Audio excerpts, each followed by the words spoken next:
हीर खावर कुरैशी, मैं तुमसे मोहब्बत कर बैठा हूँ।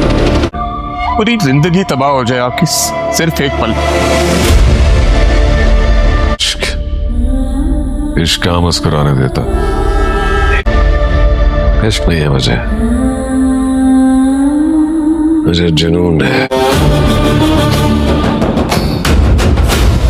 ये सहारे जो तुमने अपने लिए ढूंढे हैं ना हीर, ये इतने ही कमजोर हैं जितना तुम्हारा बाप कमजोर था। दिलनवाज को लगता है कि वो मिर्जा को किडनैप करवा के हीर को पा सकता है, लेकिन ऐसा कुछ भी मुमकिन नहीं है। वो फिलहाल हीर को मुतासर तो कर लेगा और उसको ये भी बावर करवा देगा कि मैं बहुत बड़ा रोब वाला बंदा हूँ और मैं जो चाहे कुछ भी कर सकता हूँ, यहाँ तक कि तुम्हें भी पा सकता हूँ अपने पैसे के जोर पर। लेकिन वो ये भूल गया कि किसी भी औरत के दिल पर राज करना इतना आसान नहीं है।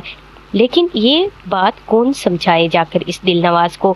लेकिन दूसरी तरफ नाना जी की भी वफात वाक़या हो जाएगी, जब उसे ये गिल्ट बार बार महसूस होगा कि उसने अपनी बेटी की ज़िंदगी के साथ क्या किया था और ऊपर से कायनात के साथ क्या होने जा रहा है।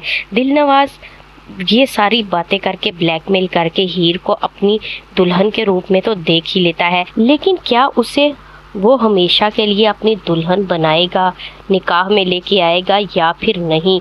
मुझे नहीं लगता कि हीर की शादी कभी भी हो पाएगी जाकर इस दिलनवाज से। मिर्ज़ा इतनी जल्दी अपनी मोहब्बत को यूं ही नहीं छोड़ने वाला। जो कि चैम्पियन बनने की तैयारी कर रहा है, वो अपनी असल ज़िंदगी में चैम्पियन क्यों नहीं बन सकता। वो अपने दोस्तों को लेकर एक दफ़ा ज़रूर हीर की मदद करने के लिए जाएगा, जब उसे पूरी कहानी का पता चलेगा कि ये दिलनवाज बंदा आखिर है कौन। लेकिन दूसरी तरफ वो उसको ये बात भी हीर को कह देगा कि तुमने रास्ते ढूंढे हुए हैं और जिसकी वजह से तुम मुझे बातें सुना रही हो, तुम्हारे आसरे और सहारे बहुत खोखले हैं, इतने ही खोखले जितना कि तुम्हारा बाप बेबस था मेरे सामने। लेकिन अब ये बात हीर को साबित करनी है कि उसका बाप भी बेबस नहीं था और ना ही वो बेबस है। हीर दुल्हन तो बनने जा रही है, लेकिन वो कभी दिल से नहीं अपना पाएगी इस दिलनवाज को, बल्कि मिर्ज़ा चाहेगा ही नहीं कि हीर की कभी शादी उसके अलावा किसी और से हो जाए। मिर्ज़ा अपनी जान पर भी खेलकर हीर को बचाकर ले आएगा इस दिलनवाज से। लेकिन दिलनवाज ने बिल्कुल पूरे के पूरा पहरा बैठाया हुआ है कि वो हीर को चारों तरफ से घेर के रखे।